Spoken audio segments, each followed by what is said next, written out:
Hey guys, what's up? My name is Anthony, and welcome to another edition of Being a Sports Talk. So today I want to talk about the New York Giants and the Jacksonville Jaguars and what the trade yesterday could mean for the Giants. Now, I know what you're saying, like, Anthony, what does that mean? It doesn't really mean anything. They got rid of a defensive end.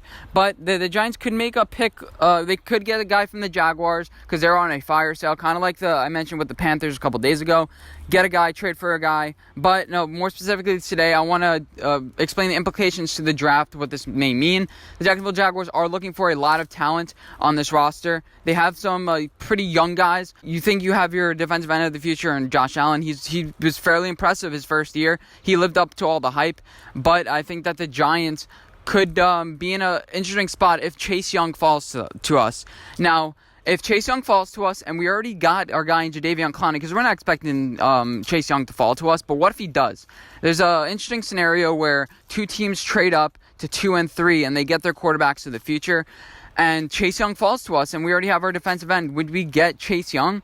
And what if he signed, Leonard Williams and Jadeveon Clowney and Marcus Golden? We already have a plurality of those talents. So that's a scenario where I can see the Giants getting and trading back with the Jacksonville Jaguars. Now, as far as value picks, as far as the draft calculator, it's a little bit overvalued for the Jacksonville Jaguars. We would have to give them something back, like our third round pick, and that would make it pretty much even value.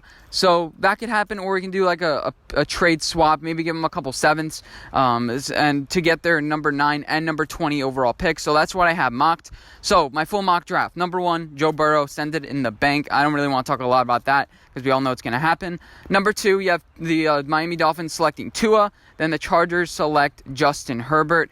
I'm now starting to think that Justin Herbert may be a Miami Dolphin, but let's just say that for now. Then number 4, the Jacksonville Jaguars get their guy in Chase Young. They lose their guy in Calais Campbell, replace him right back with Chase Young, which I'll give it like a less than 1% chance. I don't really think this is going to happen, but let's go on to the rest of our mock. Number 5, you have the Washington Redskins, who pick their cornerback of the future in Jeffrey Okudah. They are pretty good in their front 7. They need some cornerback help. Jeff Okudah can help that out a lot. He's just a lockdown corner. Nothing more to say. And he has some concerns, obviously, because every cornerback has concerns. But if you're getting picked in the top 5, usually you're a great cornerback.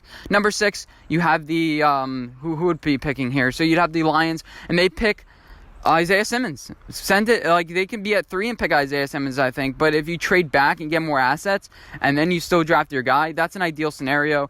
Their linebacking core is weak last year with Jelani Tavai, who was 30th. He got drafted in the second round. He's only a rookie. But Jared Davis, ranked in the bottom 5 of guys who took a minimum of 100 snaps at the linebacker position. So yeah, it's not really. They don't really have a great linebacking core. He can help them out, and potentially at safety too, and help out the secondary as well. Depends what they want to do with him. I think Matt Patricia would love him. Anyway, so moving on swiftly along, Panthers on a fire sale. They just traded their defensive tackle away. They could be looking to replace him in Derek Brown.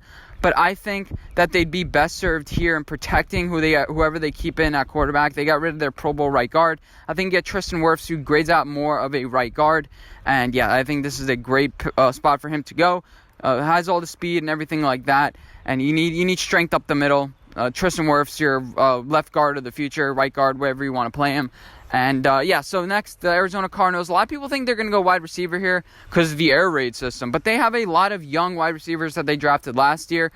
I think you can have too many wide receivers. People say you can't really have too many pass rushers. You can have too many wide receivers. And I think that you have to get a defensive tackle, and you have to get Derek Brown here. How about your defensive line? Chandler Jones, you may lose. You need a pass rush. You need the defense. Sometimes is the best offense. I wouldn't be surprised to go left tackle here, but for this mock, I have them selecting a defensive tackle. And then the Giants are already on the board at pick number 9. And they have my number 1 offensive tackle on the board, Andrew Thomas. I've been hyping this guy up. He's getting more hype after people realize, oh, wait, why did he just lose all this hype? He's a hog molly. He lost sometimes in his, in his form and things like that. But I think that overall he's a solid prospect. He's very physical. He pancakes people. He doesn't really care. Jedrick Wills is a little bit too technically sound. He'll protect Daniel Jones' pass protection, but we have pretty good pass protection. Andrew Thomas is a great run blocker. He can help out that right side and potentially be our left tackle of the future. And we can maybe be able to even cut Nate Solder right now with the new CBA. Accordingly, I'm not sure the complete math with that. So the Giants get their left tackle of the future. I don't want to talk any longer. I could talk about, we can get a cornerback, we can get a linebacker. But no. The left tackle of the future, you get your number one guy, he falls to you. And this is a pretty ideal scenario so far. Let's see how it works out. I'm going to go a little bit faster here. You have the Cleveland Browns, who need a pass blocker. So they get Jedrick Wills. He's just technically sound. That's all you got to say about him. He never really makes a lot of mistakes. He's got taught up right by Alabama, which is why I think that the Giants may get him, because he was taught up by Nick Saban. There's a little connection there. Number 11, the New York Jets go with Jerry Jeudy. Him and Robbie Anderson, if they re-sign Robbie Anderson, could be pretty good, especially if they get Jack Conklin. A little bit of he's a better run blocker than a pass blocker, and I think, or the opposite. But I think that the Jets it would be a slam dunk here to pick Jerry Jeudy. Great route runner, can help Sam Darnold out, especially if he's getting pressured. He can find the open spots, and he knows where to be. So number 13, the Oakland Raiders are on the clock. They get Kenneth Murray, linebacker out of Oklahoma. And I think that the Raiders have made some unconventional picks, and it's worked for them. Kenneth Murray has the physicality it's needed. He did beat up on some undersized guys, but he was one of those rare guys in the Big 12 that was actually good at defense. So he may be standing out like a sore thumb in a way, but I think that Kenneth Murray is a John Gruden guy. He just seems like a John Gruden guy. Number 13, you have the Indianapolis Colts, who just brought in Phillip Rivers, according to my situation. So you can either try to protect him, or give him a wide receiver weapon that can catch 50-50 balls. He's not going to be there for that long, but I still think you get CeeDee Lamb, because you're losing a lot of wide receivers, potentially, Devin Funchess, T.Y. Hilton's getting older, Eric Ebron at tight end. So you go after a guy who can catch 50-50 balls, you get a guy CeeDee Lamb. Then, who's next? You have the Tampa Bay Buccaneers. They get C.J. Henderson, pair him up to Sean Bunting, and I think you have a pretty elite secondary. You already have a great defensive line and defensive interior and corner, and potentially Devin White at that linebacker position, who I really wanted for the Giants last year. Anyway, so you have number 15, and the Denver Broncos are on the clock. A lot of people have them selecting Henry Ruggs. It feels like that's consensus, but I think you have to go after a right tackle, protect Drew Lock, give him more time in the pocket, allow him to get rid of those bad habits that he had with getting the ball out quickly and making bad decisions. I think you get your right tackle of the future. You get Josh Jones, and he's a good prospect. He needs to button up on a couple things. He's a 4-year starter. I think he was coached up wrong. I think the Denver Broncos, they're good at coaching. I mean, they coached up Drew Lock to get rid of a lot of the bad habits he had in Missouri. They get their tackle prospect of the future in Josh Jones. They could go Mekhi Becton, because he's big and he's physical, but I think he's a little bit too unpolished. Mekhi Becton is falling in the draft. So Atlanta Falcons, they go Chase On out of LSU. Great, edge rusher out of LSU. It seems like they always produce great talent. There's a lot of hype with LSU now, and I think that if Atlanta Falcons bite it. Then number 17, you have the Dallas Cowboys, Grant Delpit. You could go wide receiver. It's either wide receiver or safety. I think that an elite guy didn't really fall to you here. You can go Denzel Mims, who's he's a little bit of everything. But, so I think that they go safety. Next, number 18, you have the Redskins, who are picking. And, so they, I think, may keep Trent Richardson, but if they don't, they can go left tackle. And the obvious pick here is Mekhi Becton. Why not? Let's have them taking Mekhi Becton at number 18. You get your left tackle of the future. You have to help out Dwayne Haskins. You have to give him time in that pocket. And all of a sudden, you have a top 7 offensive line, you think, at this point. Trent Richardson didn't play any snaps last year. Then number 19, you have the Oakland Raiders, who are on the clock again. They just won linebacker. They need to go secondary.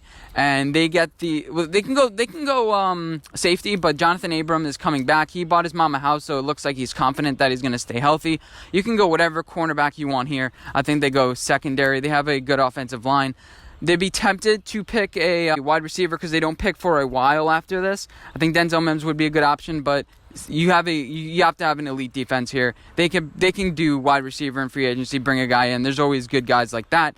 Cornerback, you need to have a sure cornerback. And then next, the Giants are now on the clock. They pick left tackle with their first pick, and so they have in my free agency, they have a plurality of linebackers, but for this scenario, they have their defensive end in Jadeveon Clowney. They have Leonard Williams, so you really need a good linebacker. I think at this point, cornerback isn't really of great value. You have good secondary, tight ends. They can fall in love with a guy like Cole Kmet, but I think they could do that more in the second round. Offensive line, though, has pretty good depth. If we trade Nate Solder, we can go after another offensive tackle here and just go 2-for-1 type thing. Wide receiver, Denzel Mims is still on the board. Henry Ruggs is still on the board. PFF has us drafting on number 4, so Henry Ruggs falls to us. That'd be very tempting, but in the end, I think you get a guy in Patrick Queen. I had him in my previous mock, but I really like this guy. He's not really that big and that physical. Sometimes he loses his technique, but he knows how to shoot the gaps. He knows how to make plays. He knows where to be, where he needs to be. He just played for 1 year. He's very unpolished, but with our outside linebackers coach, Brett Bienema, I think that he can teach him, coach him up. Patrick Queen is a very raw talent. We get him. And then in the second round, we go after more of a wide receiver / tight end. So let me know what you guys think. Do you think this is a possible scenario for the Giants? Could we trade back all the way? Would you do it? If this scenario presented itself, would you take Chase Young, or would you trade back and get more assets? It all depends what we do in free agency. Again, hopefully you guys did enjoy this video. Let me know what you guys think as always, and I'll see you guys in my next video. Bye, guys.